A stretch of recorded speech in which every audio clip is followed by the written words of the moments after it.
Dan untuk mengetahui kondisi terkini banjir di Bekasi, kita telah terhubung dengan koresponden CNN Indonesia, Ruli Kurniawan dari Kompleks Perumahan Dosen IKIP Jati Keramat, Bekasi, Jawa Barat.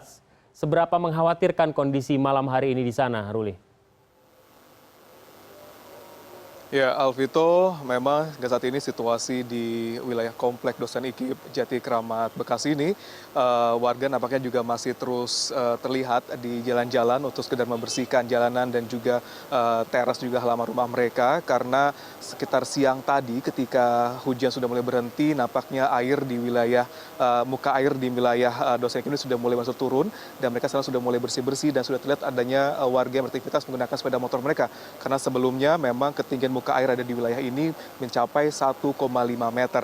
Dan Anda lihat belakang saya ini memang cukup gelap dan nampaknya juga hujan masih terus ada di sini, namun tidak selebat dari malam kemarin. Dan warga juga mengatakan wilayah Komplek Dosen IKIP ini memang pemukiman yang setiap tahunnya memang kerap dilanda banjir ketika memang intensitas hujan sedang tinggi. Dan dengan kondisi ini ada beberapa upaya yang dilakukan untuk bisa dibilang mereduksi atau mereduce tingginya muka air ketika curah hujan sedang tinggi di wilayah ini. Yang pertama adalah dengan adanya dibangunnya rumah pompa untuk mengurangi tinggi muka air ketika banjir melanda wilayah Kompleks Dosen IKIP ini. Dan yang kedua juga dibangunnya ada tanggul ataupun wilayah resapan, bisa dibilang sebagai penampung curah hujan yang tinggi, supaya nanti tidak semua air terlimpah ke komplek ataupun ke perumahan warga. Dan sejak tadi siang saya melihat ada beberapa perahu karet yang diterjunkan oleh BNPD Kota Bekasi dan juga dari bisa dibilang donatur ataupun juga warga sekitar, yang untuk mengevakuasi warga yang berada di wilayah perumahan yang memang tidak bisa keluar dari rumah mereka apabila mereka ingin beraktivitas keluar dari komplek. Dan tidak hanya itu, juga banyak juga warga yang berniat atau memilih untuk tinggal di lantai 2 rumah mereka dibandingkan mereka harus keluar ataupun mengungsi ke sejumlah tempat pengungsian yang berada di luar wilayah Komplek Dosen IKIP ini. Dan karena kalau tadi saya melihat bagaimana situasi di Komplek Dosen IKIP ini, yang memang bisa dibilang salah satu pemukiman dengan tinggi muka banjir yang paling tinggi, rumah-rumah di sini memang sudah ditinggikan, Alvito juga pemirsa, sekitar 50 hingga 1 meter dari permukaan jalan, dan juga sudah banyak rumah direnovasi hingga 2 tingkat. Ini memang merupakan antisipasi dilakukan oleh warga apabila memang hujan dengan intensitas tinggi datang dan bisa berakibat banjir yang cukup lama seperti itu, Alvito. Iya, bagaimana kemudian upaya yang dilakukan oleh pemerintah setempat? Apakah sudah ada reaksi?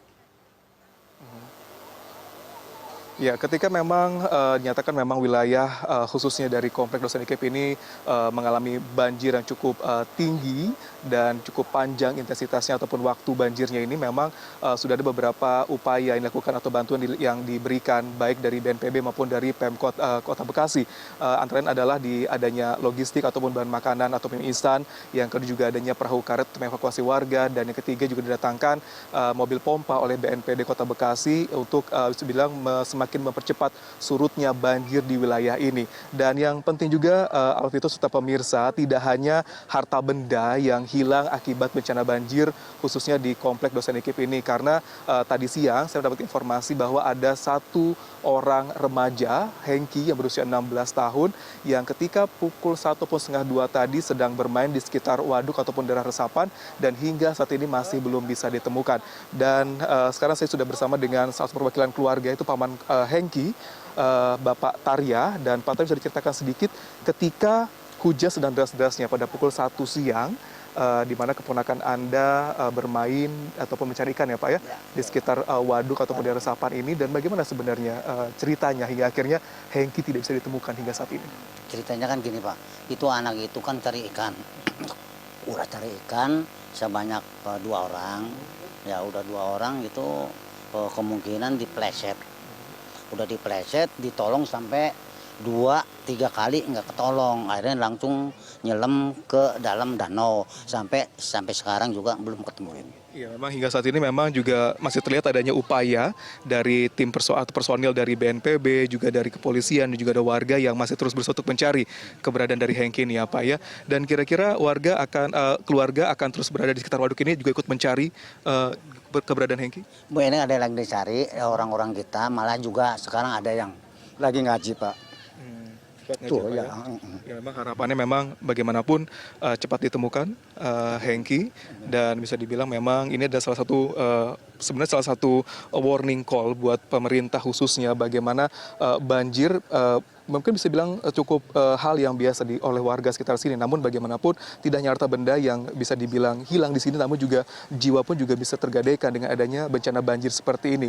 Dan sudah sepatutnya juga pemerintah, Alfiton juga pemirsa bisa berupaya untuk meminimalkan terjadi bencana banjir khusus di wilayah Bekasi, baik dari penyiapan infrastruktur ataupun drainase yang cukup baik supaya banjir bisa diminimalkan, dan juga bagaimana pemfungsian rumah pompa juga terus dilakukan di wilayah-wilayah yang memang terus menjadi wilayah-wilayah langganan banjir khusus di wilayah Bekasi. Dan juga jalanan ini cukup penting. Tadi saya juga ketika saya melihat wilayah kota Bekasi tidak hanya pemukiman yang terendam banjir, bahkan jalan-jalan ataupun jalan-jalan protokol di wilayah Bekasi, terutama di wilayah Kiai Nur Ali maupun di Jalan Raya Kalimalang juga terendam banjir yang akibatkan terputusnya akses jalur pengguna jalan dan juga banyak kendaraan yang mogok.